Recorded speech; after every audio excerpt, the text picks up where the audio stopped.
Before there was light, before there was space, before there was even a single tick of a clock, there was nothing. Not darkness, darkness still needs space to exist in. Not silence, silence still needs time to pass through and a listener to hear it end. There was simply no before, because there was no time for a before to happen in. And then, in a way that no equation has ever fully explained, in a way physicists still argue about at 3 in the morning, everything began. 13.8 billion years ago, a point smaller than a single atom, hotter than anything before or since, began to expand. This was not an explosion into space, the way a firework explodes into the sky above a city. It was the explosion of space itself, expanding from every point at once, with no center and no edge. In the first, unimaginably tiny fraction of a second, the universe grew from smaller than a proton to the size of a grapefruit. Reality was being written for the very first time, and it was being written fast. Physicists call this moment inflation. In less than a trillionth of a trillionth of a trillionth of a second, space stretched faster than the speed of light, which sounds impossible until you remember that it is space itself doing the stretching, not anything moving through it. This single violent instant explains a puzzle that troubled cosmologists for decades. Why the universe looks almost exactly the same in every direction we look, from one edge of the visible sky to the other. Every galaxy, every star, every planet, every person who will ever live was once crushed together in that impossibly small, impossibly hot point, closer to its neighbor than 2 atoms in a grain of sand. Inflation did something else, something quieter but just as important. At the quantum scale, empty space is never perfectly still. Tiny fluctuations flicker in and out of existence everywhere, all the time. Inflation took those microscopic ripples and stretched them across the newborn universe, freezing them into the fabric of space itself. Billions of years later, those same faint ripples would become the seeds around which every galaxy cluster, and every void between them would eventually grow. The largest structures in the universe began as the smallest possible accidents. In the first microseconds, there was no matter as we know it. No atoms, no protons, not even light that could travel freely. There was only a boiling sea of pure energy, so hot that particles and their opposites, matter and antimatter, flickered into existence and annihilated each other a trillion times over, every fraction of a second. By every law of physics we understand, matter and antimatter should have been created in exactly equal amounts, and should have destroyed each other completely, leaving nothing behind but light. But for every billion pairs that annihilated, one lonely particle of matter survived. Nobody fully knows why. That tiny, stubborn imbalance is the entire reason anything exists at all. As the universe expanded, it cooled, and as it cooled, the fundamental rules of physics began to lock into place, one after another, like ice forming on the surface of a lake. Quarks, once free to roam through the fire in a state physicists call a quark-gluon plasma, suddenly found themselves bound together in tightly knit trios. 3 quarks became a proton. 3 quarks, arranged differently, became a neutron. Within the very first second of the universe's existence, the fundamental particles of every atom you will ever touch, every breath you will ever take, had already been forged. In that same first second, another kind of particle slipped away from the crowd. Neutrinos, nearly massless, almost impossible to stop, capable of passing through an entire planet without touching a single atom, decoupled from the rest of matter and began streaming freely through space. They are still out there today, a cosmic neutrino background, even older than the light we can see, a message from the universe's first second that we have only just begun to learn how to read. 3 minutes in, just 3 minutes after the beginning of everything, the universe had cooled enough for protons and neutrons to fuse together for the first time.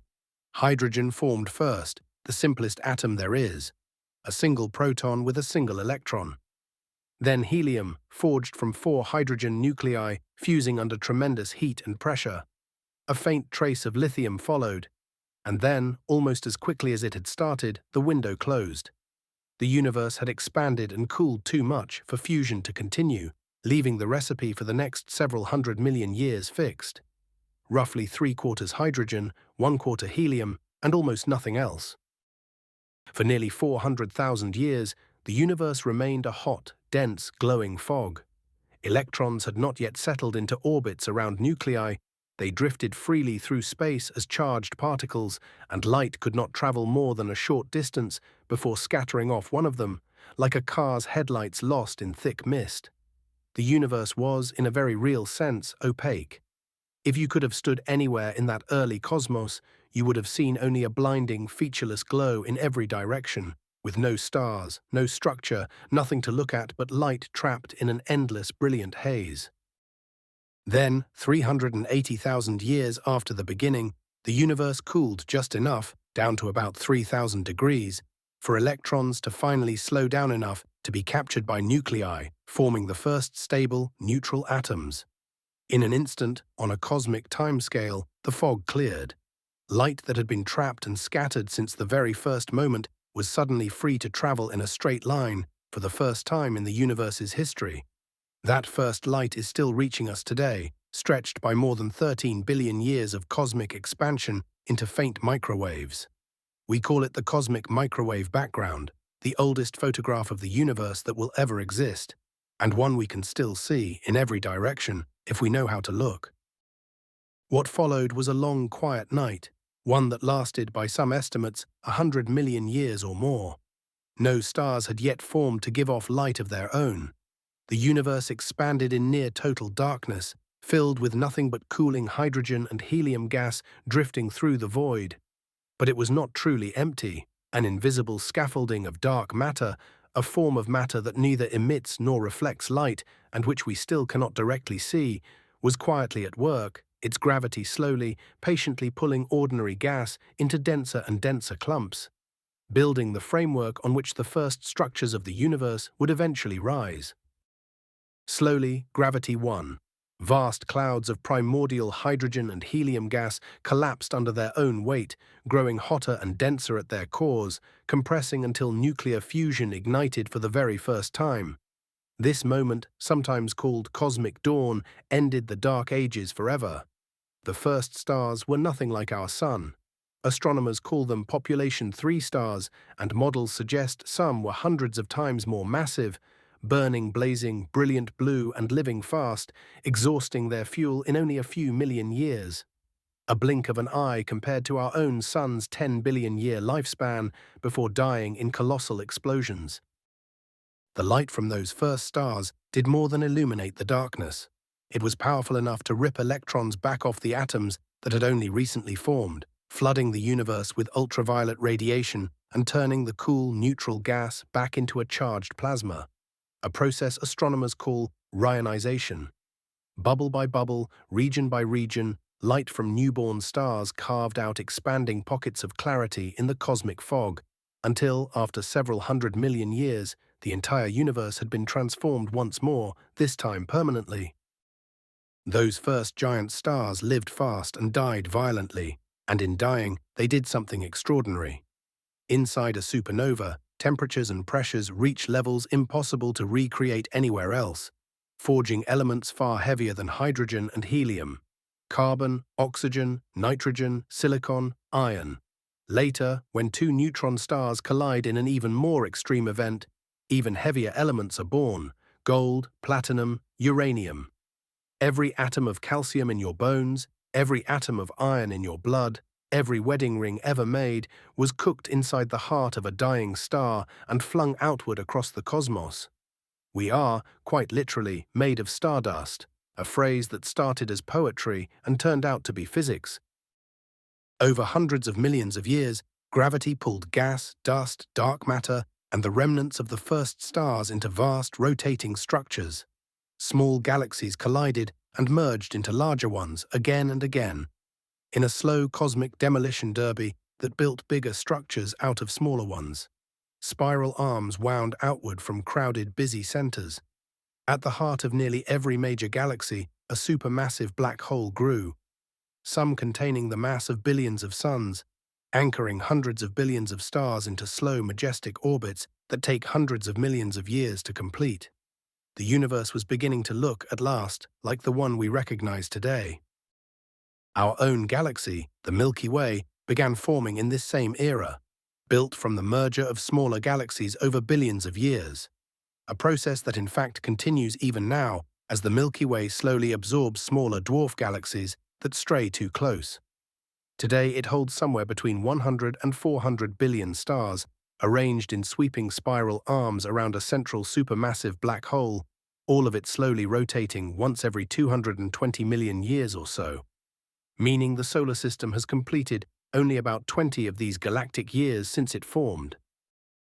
9 billion years after the beginning of everything, roughly 4.5 billion years ago, in an unremarkable spiral arm of this unremarkable galaxy, a cloud of gas and dust, enriched by the remnants of countless generations of dying stars before it, began to collapse under its own gravity. At its center, pressure and heat built until nuclear fusion ignited once more. A new star was born. We call it the Sun. Around it, the leftover debris, gas, dust, and rock, gathered into a spinning disk, then clumped into rings, then into countless small bodies that collided and merged into the planets we know today. One of those worlds, the third from the Sun, was rich in water and rock, wrapped in a thin blanket of atmosphere and sitting at just the right distance from its star for liquid water to pool on its surface. That small, rocky world was not special in any deep physical sense. The same physics and chemistry governs it as governs every other rock in the universe. It was simply fortunate, the right distance from its star, the right chemistry, and enough time. And on its surface, roughly 9 billion years after the first light of the universe broke free, the same physics that built galaxies and stars quietly built something new, something that could copy itself, adapt, and eventually wonder. Exactly how lifeless chemistry became, living biology remains one of science's great open questions. But the ingredients were never exotic. Carbon, hydrogen, oxygen, nitrogen, all forged inside stars that lived and died long before the Sun existed. Somewhere in Earth's early oceans, or perhaps around a volcanic vent on the seafloor, simple molecules began to copy themselves, imperfectly, and evolution, the simple, relentless process of small errors surviving or not, took over from there. Billions of years, and an almost unimaginable number of small mistakes and small successes later, that process produced forests, oceans full of fish, birds, and eventually a species curious enough to ask where any of it came from.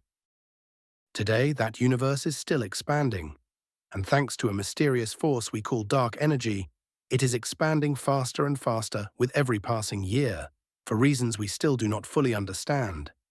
The observable universe alone contains an estimated 2 trillion galaxies, each one home to hundreds of billions of stars. More stars than there are grains of sand on every beach and desert on Earth combined, and that is only counting the part of the universe we can actually see.